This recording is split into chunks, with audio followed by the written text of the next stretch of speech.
dalam kehidupan kita di sepanjang minggu ini, sehingga kita boleh datang kembali beribadah di tempat ini pada hari ini untuk memuji nama Tuhan.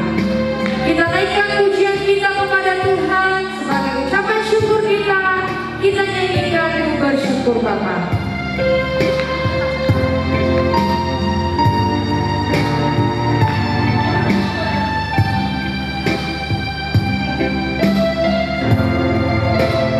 Katakan banyak yang kau perbuat, banyak yang kau perbuat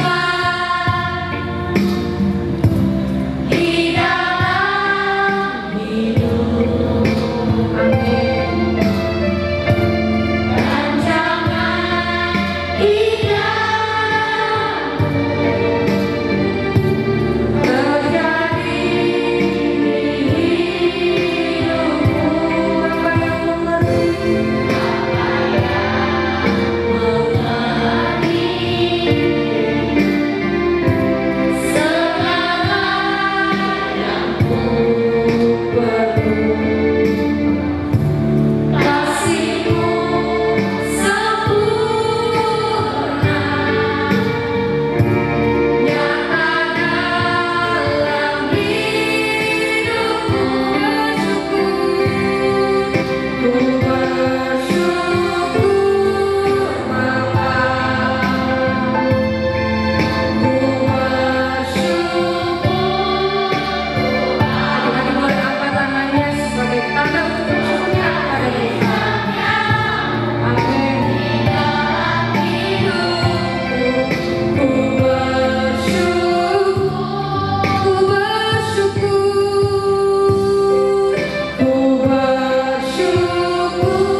buat setiap kebaikan Tuhan, buat setiap kemurahan Tuhan dalam kehidupan kami. Jika kami boleh ada sampai saat ini Tuhan, semua karena kemurahan Tuhan, kebaikan Tuhan dalam hidup kami. Saat ini Tuhan, kami setiap anak-anak-Mu mau memuji nama Tuhan, mengucap syukur, bersorak-sorai atas setiap yang Tuhan berikan dalam kehidupan kami.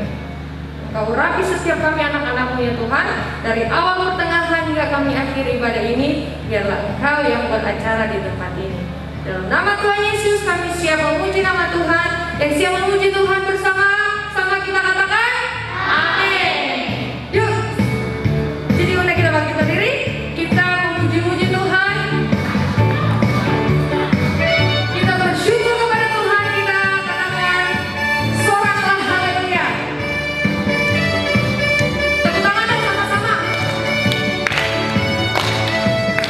Katakan selamat puji syukur. Selamat puji syukur hanya bagi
kita akan mendengarkan cerita kebenaran firman Tuhan. Cici yang akan kita dalam doa pembukaan firman Tuhan.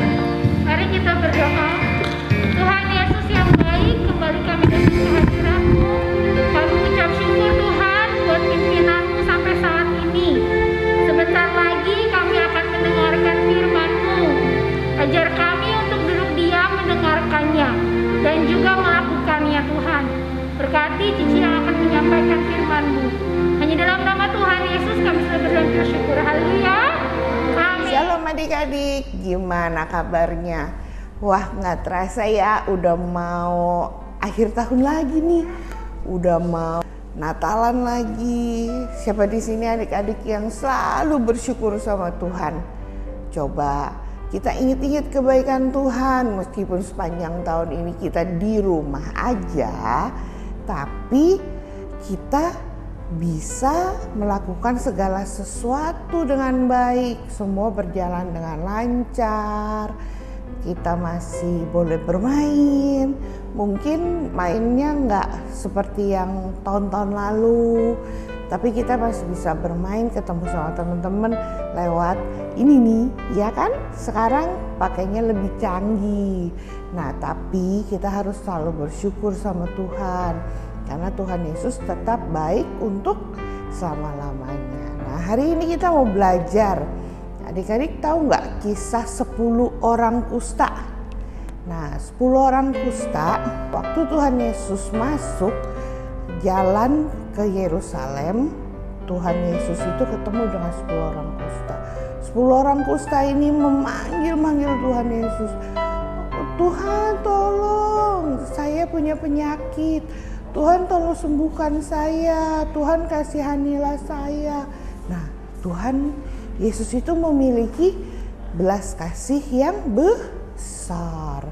Nah, Tuhan Yesus langsung menaruh kasihnya kepada 10 orang kusta tersebut. Tuhan Yesus bilang, tapi nggak langsung sembuh. Tuhan Yesus bilang, ya sudah tunjukkan dirimu kepada imam-imam. Sambil mereka berjalan, di tengah jalan mereka sembuh.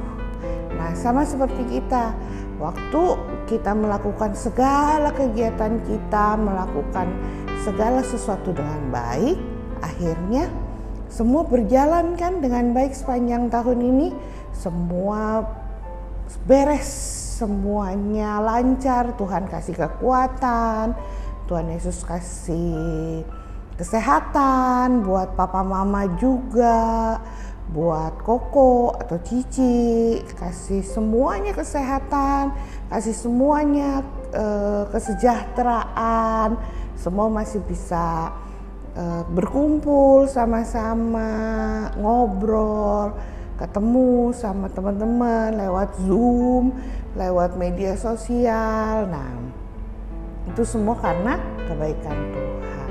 Nah, Cici lanjutin ya. Nah, 10 orang kusta ini pas lagi jalan dan mereka sembuh, mereka sangat gembira sekali. Mereka sangat gembira. Nah, tapi yang mengherankan, ada satu orang kusta itu kembali sama Tuhan Yesus. Ngapain ya dia kembali sama Tuhan Yesus? Yuk coba kita lihat yuk. Adik-adik boleh buka dalam Lukas 17 ayat 11 sampai 19. Satu orang kusta ini kembali kepada Tuhan Yesus adalah untuk berterima kasih. Benar banget. Sama seperti kita, kalau kita sudah diberikan kesehatan, sudah diberikan kelancaran, kesejahteraan, kita harus kembali kepada Tuhan Yesus. Kita harus berterima kasih kepada Tuhan Yesus, mengucap syukur, gak boleh lupa, gak boleh ngilangin apa yang Tuhan sudah perbuat buat kita. Tapi kita harus bersyukur kepada Tuhan. Nah, adik-adik kita mau belajar, kita mau mengingat segala kebaikan Tuhan yang Tuhan lakukan di dalam kehidupan kita. Jangan adik-adik setelah melakukan semuanya, adik-adik bilang, kayak gini aja, kok Tuhan kok nggak tolong saya. Tuhan selalu tolong, Tuhan selalu berikan kekuatan, Tuhan selalu berikan kesehatan. Mungkin adik-adik yang mengalami sakit di rumah, Tuhan kasih kesembuhan. Nah gitu ya. Jadi sepanjang tahun ini kita boleh di rumah aja, dan kita berharap nanti saat kita masuk di tahun depan semuanya kembali dengan normal. Ayat hafalan kita Kolose 4 ayat yang kedua. Kita baca sama-sama ya. Bertekunlah dalam doa, dan dalam pada itu berjaga-jagalah sambil mengucap syukur. Jadi kita harus berdoa, setelah itu kita harus mengucap syukur.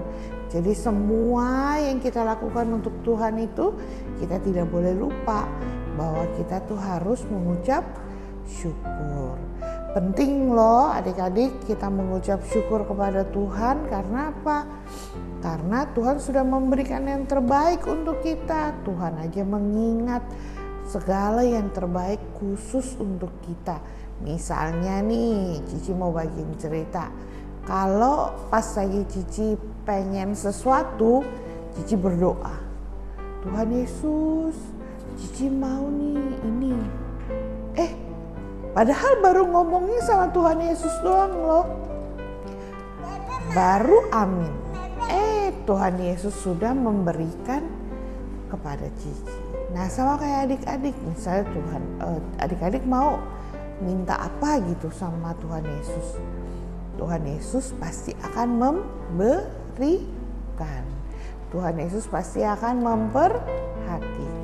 Oke, setelah itu mengucap syukur. Ya jangan lupa. Oke adik-adik, yuk kita berdoa. Tuhan Yesus, terima kasih karena Tuhan sudah memberikan yang terbaik untuk kami. Saat ini kami mengucap syukur, kami berterima kasih Tuhan untuk setiap perbuatan yang Tuhan lakukan dalam kehidupan kami. Kami percaya Tuhan, tahun depan kami pasti akan lebih baik lagi dan semuanya akan berjalan dengan normal. Terima kasih Tuhan Yesus, hanya di dalam nama Tuhan Yesus kami sudah berdoa. Haleluya. Amin.